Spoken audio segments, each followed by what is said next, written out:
Jadi IG-nya ke-hack begitu ya, yang kasih tahu juga Sahwa pertama kali. Ya dan memang itu kan tempat kerjaan aku ya, banyak sekali jadwal-jadwal endorse, produk endorse juga ya, akhirnya aku harus kembalikan duitnya. Nggak apa-apa, mudah-mudahan nanti digantikan dengan yang lebih baik lagi, dengan yang lebih banyak lagi begitu. Aku juga udah minta maaf ke semua yang endorse, emang belum bisa aku tayangin begitu, dan enaknya aku refund dulu duitnya sampai IG-nya apabila bisa berhasil kembali. Udah juga dilaporkan ke Polda, langsung ke cybernya juga direkomendasikan, karena ternyata kan ini benar-benar tidak hanya ngehack tapi juga menggunakan nama aku untuk menipu. Jadi dia jualan handphone, terima endorsan. Jadi kan kita kaget gitu ya ketika ditanyakan bahwa oh, kita udah kirim bajunya kok belum di endorse gitu. Jadi tapi ya mudah-mudahan lah ini bisa jadi apa ya, pelajaran juga buat aku bahwasannya nggak boleh gaptek-gaptek banget. Sekarang alhamdulillah jadinya udah bisa otak-atik, bisa main TikTok, bisa main IG sendiri gitu. Kalau kemarin-kemarin ini kan emang bener-bener awam lah ya. Sepanik apa? Aduh, awalnya panik banget karena sebenarnya jam 12 siang itu habis, ingat banget gitu. Baru aja gitu ngelipet sejadah ya. Terus Sahwa langsung jadi sebelum aku sholat aku udah ngejadwal-jadwalin kan. Ini yang tayang segala macem. Nah, terus aku sholat aku baru ngelipet sejadahnya. Sahwa WA, "Mami, I think your WA is hacked" gitu kan. Aku langsung panik, aduh Kak terus gimana, terus Mami harus ngapain gitu, ya ampun gimana nih. Coba Mami login, aku login gitu.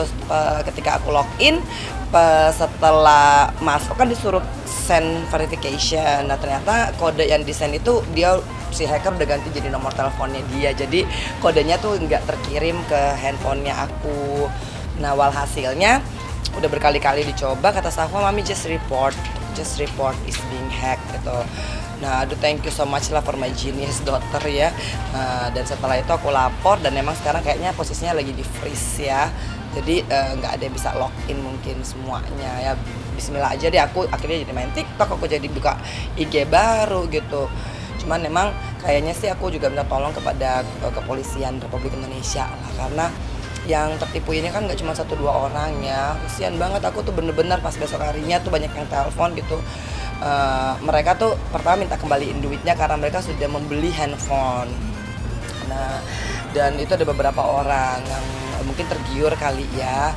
Nah, akhirnya aku juga minta maaf ke mereka dan aku bilang kalau mereka mau melaporkan, mereka juga berhak melaporkan sendiri gitu. Tapi saya sendiri bukannya nggak mau melaporkan ya, maksudnya saya pernah ada dalam penjara lama gitu. Dan kalau misalkan saya sih maunya orang itu berubah, bukan karena masuk penjara. Jadi saya masih berdoa kepada Allah semoga hacker-hacker ini, Mas atau Mbak hacker itu, bukan aku minta untuk tobat ya, cuman astagfirullahaladzim, pokoknya sesuatu yang bukan hakmu ketika masuk ke dalam tubuhmu itu kan jadi akan jadi haram gitu. Dan haram itu tuh tinggal tunggu bom waktunya, entah itu kena ke kamu, entah apa itu kena ke anak kamu gitu kan. Nauzubillah min dzalik. Saya sih nggak mau nyumpahin gitu kan siapa saya, cuman saya juga hanya mau mengingatkan karena emang pas malam itu dia kan minta tebusan, dia bilang tolong kasih 5 juta gitu kan. Saya bilang saya kalau 5 juta belum punya gitu, karena kan emang posisinya kan itu akhir-akhir bulan ya, masih pertengahan. Terus juga memang aku bilang kalau ini bener-bener kan aku juga nggak mau ketipu gitu. Aku sampai maksudnya bukan menceramai dia, enggak. Aku cuma bilang, Mas aku tuh dulu pernah ngambil yang bukan aku tuh dulu pernah makan uang orang gitu. Pas lagi kita pakai rasanya seneng gitu, kayaknya gue banyak duit gitu, gue punya semuanya. Tapi astagfirullahaladzim, itu cepat bayarannya tunai gitu loh, nggak berselang beberapa tahun itu Allah bersihkan. Dan aku tuh ngerasain penjara tuh udahlah kalau ke akunya sendiri, tapi kan akhirnya berdampak kepada anak-anak kita. Makanya benarlah kata Allah Subhanahu wa Ta'ala, jangan berikan yang haram kepada anak gitu. Dan kata dia, makasih atas nasihatnya gitu. Aku sih nggak nasihatin Mas, ya Allah lillah gitu loh. Kalau misalkan ini terjepit dan melakukan itu, jangan itu dijadikan alibi ataupun jadikan modus gitu. Semua orang susah, tinggal kita bersyukurnya bagaimana. Nah kemudian akhirnya ya udah transfer aja 1 juta gitu kan. Aku bilang, dia bilang kalau saya nggak kepepet saya nggak mungkin begini gitu kan. Aku bilang aku boleh nggak telepon gitu, dia nggak mau. Nah akhirnya ya sudahlah, akhirnya aku bismillah, aku tanya kebetulan waktu konsultasi sama polisinya, polisi bilang ya pasti sih mbak tertipu lagi kalau mbak transfer gitu kan. Aku bilang ya udah nggak apa-apa, anggap aja ini sedekah atau anggap aja ini ngebersihin dari yang lain-lain. Aku doain dan polisinya tanya kalau mau dilaporin berarti kan harus berkonsekuensi dengan kalau dia tertangkap gitu kan dan dia akan mengikuti proses pidana. Aku terus terang masih mikir, aku masih mau mendoakan nggak apa-apa gitu. Cuman kasihan kalau misalkan orang yang bener-bener nabung gitu kan, terus aduh saya nggak bawa itu nomor telepon adminnya ada di Sri sih ya, jadi itu kasihan banget kalau kita lihat gitu, dia bener-bener jualan tahu apa segala macam hanya untuk beli handphone itu, dan dia udah menjual handphone yang lama buat mendapatkan handphone yang baru itu. Tapi bismillah gitu kan, aku langsung ya Allah ya Rozak nggak mungkin lah rezekiku ketukar, aku yakin Allah pasti akan ngebuka rezeki aku gitu, dan udah dikembalikan duit itu endorsementnya gitu ya, jadi bismillah lah, ada aja rezekinya. Aduh, itu ada di nomor telepon adminnya, tapi yang beli handphone itu kayaknya mungkin ada sekitar 10 lebih ke atas gitu kan. Nah, terus yang kena tipe endorse juga lumayan banyak ya. Nah, terus sampai aku ada juga yang ngotot sampai aku bilang gini, ya Allah kalau ngotot aku juga bingung gitu kan. Biasanya kan kalau endorse itu langsung ditransfer ke rekening artisnya ya, nggak ada via, dan ini semua banknya beda-beda, ada yang pakai bank Jago, ada yang pakai BRI, ada yang pakai BCA gitu. Nah tapi kalau misalkan saya tuh banyak yang bilang kan ya udah mbak coba diusut gini, aku bilang udahlah aku nggak punya kemampuan untuk itu, kan negara sesungguhnya mempunyai kewenangan untuk itu. Aku tuh sudah punya banyak pengalaman, kalau cuma manusia yang turun tangan itu bisa ada dan bisa tiada, tapi kalau Allah udah berkehendak, udahlah kita nggak usah ngakimin orang, kita nggak usah bilang ya udah ini udah tak ikhlaskan. Yang penting aku selalu jaga. Hari pertamanya masih ada sedikit kesel kan, karena kan aku memulai ini semua dari nol ya. Astagfirullahaladzim, bener-bener ya kerja hal-hal tuh ya.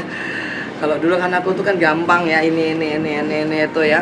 Nah, kalau sekarang ini bener-bener kerja halal juga ujiannya banyak gitu kan, sampai aku nggak bisa lagi kan untuk menggaji beberapa karyawan kan. Akhirnya aku juga minta kepada mereka kayak Ios, kayak Bella gitu loh, kayak Ompong, ibu lagi nggak punya budgetnya mepet banget gitu ya, jadi ya akhirnya juga harus dikatakan secara terus terang, jadi aku sendiri semuanya ya, dari bikin sambal, dari ngulek cabai gitu kan, dari bangun pagi tuh kayak tadi pagi kan itu udah nganterin Keanu bangun, udah jadi perasaan bangun tuh dari jam 4 kan nungguin sholat subuh dan sebagainya, itu aku udah ngepel, udah nyuci gitu.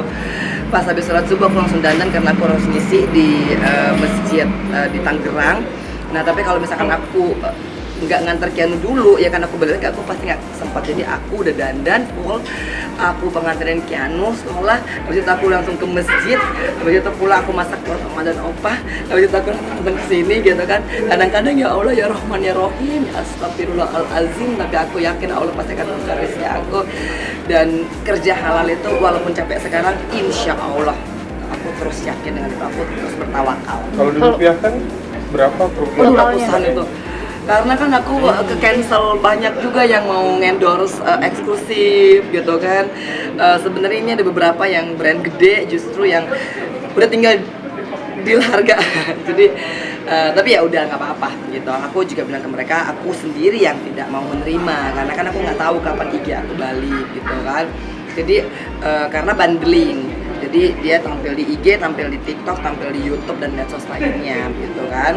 Jadi aku sendiri yang bilang sama manajemen jangan diterima dulu gitu kalau misalkan yang, tapi kalau misalkan yang off air, misalkan aku jadi narasumber di mana-mana gitu kan, itu tetap aku jalanin, yang penting nggak ada ini ya dengan IG. Tapi memang alhamdulillah ya, maksudnya satunya begini lainnya Allah bukakan rezeki. Ini kayaknya cuma ujian untuk sabar. Dia jadi kayak mengingat masa lalu gitu kan, kayak mengingat dulu ya Allah aku tuh bener-bener sendiri gitu ya, sampai aku memperjuangkan sendiri untuk Keanu ada kunjungan itu, aku tuh sampai ya maaf ya, aku tuh sampai agak sedikit selisih dengan kalapasnya pada waktu itu, dan aku berani untuk minta sampai aku tulis surat ke DPR, dan alhamdulillah Mas Fahri, jadi Bang Fahri Hamzah itu yang ngebantu aku bilang aku nggak akan begini kalau misalkan aku nggak bisa ketemu dengan anakku. Aku minta untuk undang-undang perlindungan anak itu direvisi, aku minta untuk diganti. Karena anakku nggak bisa ketemu aku udah lama gitu kan.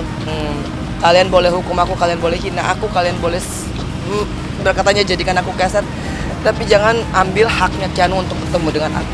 Ya tuh ya, namanya kita hidup di dunia itu pokoknya akhirnya aku cuma ketemu satu ayat.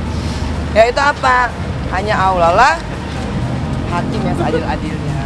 Auzubillahi minasyaitonirrajim, hanya Alaihissallahu biahkamil hakimin. Udah, minta keadilan dari Allah aja. Seperti apa sih? Bismillah, yang penting ada Allah. Selama kita punya sejadah, kita masih bisa beli. Aku bisa beli mukena, Keanu bisa beli sarung gitu kan. Aku masih bisa sholat dimanapun aku berada gitu kan. Insya Allah pasti Allah nggak akan pernah ninggalin aku dan Keanu. Allah maha tahu, Allah tahu kalau aku punya anak yatim yang aku harus urusin. Allah yakin, aku tahu, Allah tahu hati aku bahwa aku pengen cari yang halal.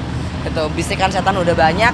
Tapi doakan istiqomah, tawakal, pokoknya cari yang halal terus. Tapi Keanu Aku dipeluk, aku seneng banget. Aku dinyanyiin piano, aku seneng banget gitu. Itu udah zer gitu kan. Walaupun maminya pontang-panting gitu ya. Ya Allah, ibu yang terpisah 10 tahun dari anaknya.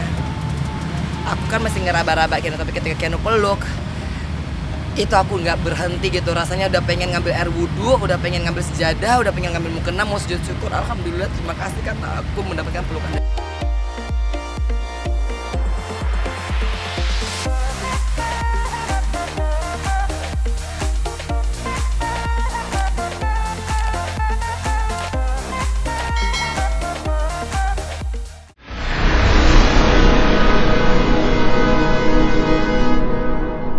Jadi jangan lupa untuk subscribe Cumi Cumi. Ditekan ya tombol lonceng merahnya.